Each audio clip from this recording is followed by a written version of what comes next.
Alertas de cientistas sobre as ameaças à vida na Terra deixam apreensivos homens e mulheres de todo o mundo. Riscos que podem tornar reais as profecias do Apocalipse, tema da nossa série de reportagens.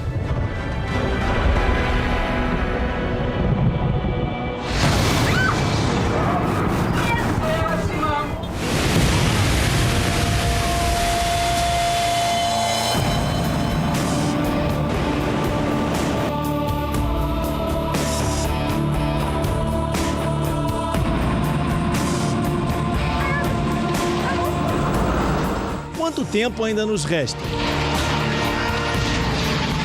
E o que vem depois do fim?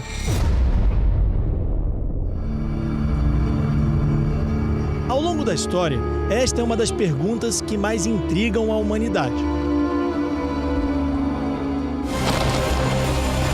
Entre as várias respostas encontradas pela imaginação e a fé dos homens e das mulheres está o livro do Apocalipse, o último dos 66 livros da Bíblia Sagrada. Mas o que é o Apocalipse? O fim do mundo mesmo. Apocalipse para mim significa o fim da Terra. O fim do mundo. Muitas pessoas, quando ouvem falar do Apocalipse, pensam apenas em catástrofe, mas Apocalipse não se resume a isso. O Apocalipse é a revelação dos atos de Deus em meio à história desse mundo. A própria palavra Apocalipse é muito interessante. Calipto significa sombra, apó para longe de. Apocalipse, para longe das sombras, logo algo revelado, algo descortinado para o conhecimento humano. Ainda que para os religiosos a palavra Apocalipse signifique conhecimento, luz, não é este o sentido mais comum do termo. Pelo contrário, quando queremos dizer que algum acontecimento foi terrível, a palavra que ainda nos vem é apocalíptico. Isto vem de longe, 700, 600 anos antes da era cristã. Os profetas Isaías, Ezequiel e Daniel já alertavam os fiéis para o fim do mundo. Como eles viveram numa época em que os hebreus estavam dominados, os profetas falavam por símbolos, metáforas, meias palavras para bons entendedores. Os tiranos eram representados por bestas feras com asas, cabeças de um bicho, corpo de outro, patas de um terceiro. Em Ezequiel, há várias menções às feras do campo. E especialmente no capítulo 34, ele tem uma descrição em que ele se refere aos opressores de Israel, especificamente o Egito, a Assíria e Babilônia, com a metáfora da besta. O livro do Apocalipse, escrito no primeiro século da era cristã, faz parte desta tradição das profecias do fim do mundo. Como os profetas do judaísmo, João, apóstolo de Cristo, também foi perseguido por tiranos, no caso, os romanos. Exilado na ilha de Pátmos, na costa da Grécia, ele ficou numa caverna, no alto de uma montanha, diante do mar Egeu. A caverna do Apocalipse, como se tornou conhecida, virou patrimônio da humanidade em 1999.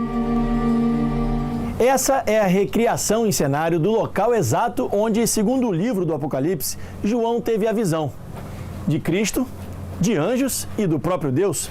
Aqui foi dito a ele o que deveria escrever, as revelações, os fatos e os acontecimentos do futuro. Revelação divina, testemunho da época e previsões. Esta pode ser a chave para entender por que o livro do Apocalipse, assim como os de outros profetas, tem impressionado tanto as pessoas por tanto tempo.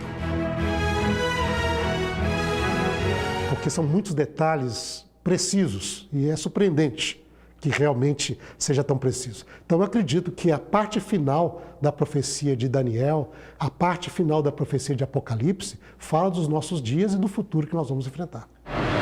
As ameaças concretas ao planeta e à humanidade reforçam a mensagem do Apocalipse. Hoje, muitas pessoas, mesmo destituídas de qualquer valor religioso, teológico ou de fé, estão admitindo que o mundo está marchando para o seu fim.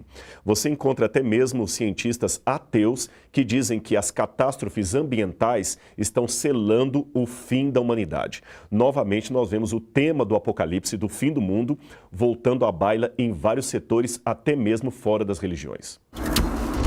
É o caso do relógio do fim do mundo.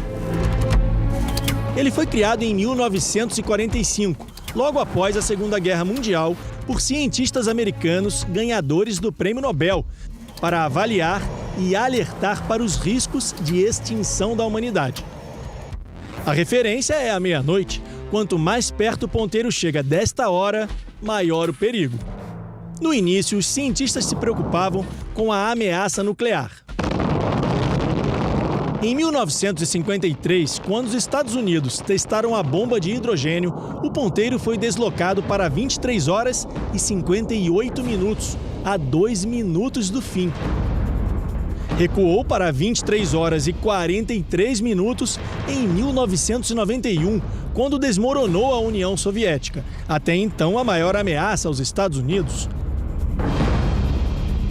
Em 2002, com os ataques terroristas e a decisão americana de fabricar novas armas nucleares, o ponteiro avançou de novo.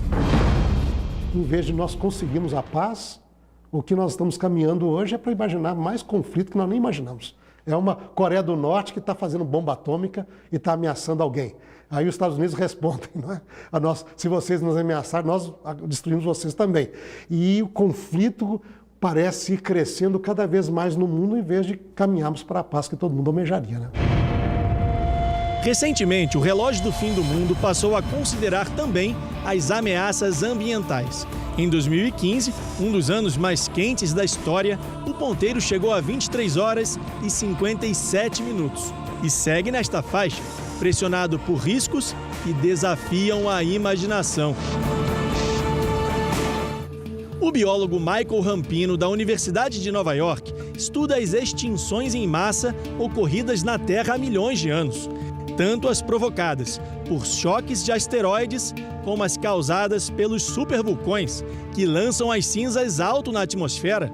As cinzas são arrastadas por ventos fortíssimos e tapam a luz do Sol, transformando o verão em inverno, como aconteceu em 1815 no hemisfério norte. Ele alerta: mudanças climáticas podem sim afetar os vulcões. O aumento ou a queda do nível dos mares pode exercer pressões sobre as câmaras de magma dos vulcões e provocar uma erupção causada por excesso ou falta do peso da água nessas câmaras.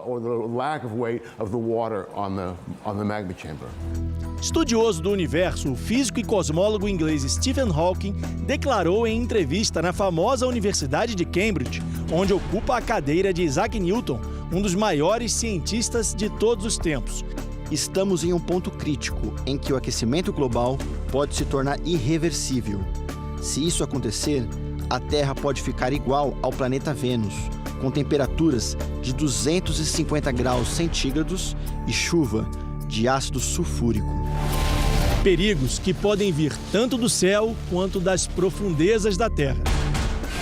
Na vida real e na ficção, como no tsunami no início da novela Apocalipse. A onda gigante que matou os avós de um dos protagonistas, vivido na fase adulta por Igor Hickley, foi na história o primeiro alerta. Outros alertas se seguiram. E virão mais nos próximos capítulos, após o arrebatamento.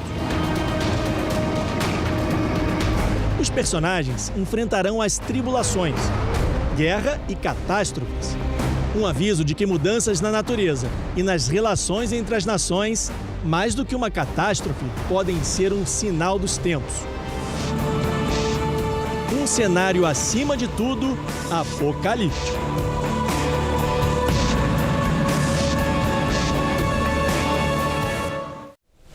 Você não pode perder os próximos capítulos da novela Apocalipse. As cenas do arrebatamento vão ao ar na próxima terça-feira, às 8h45 da noite.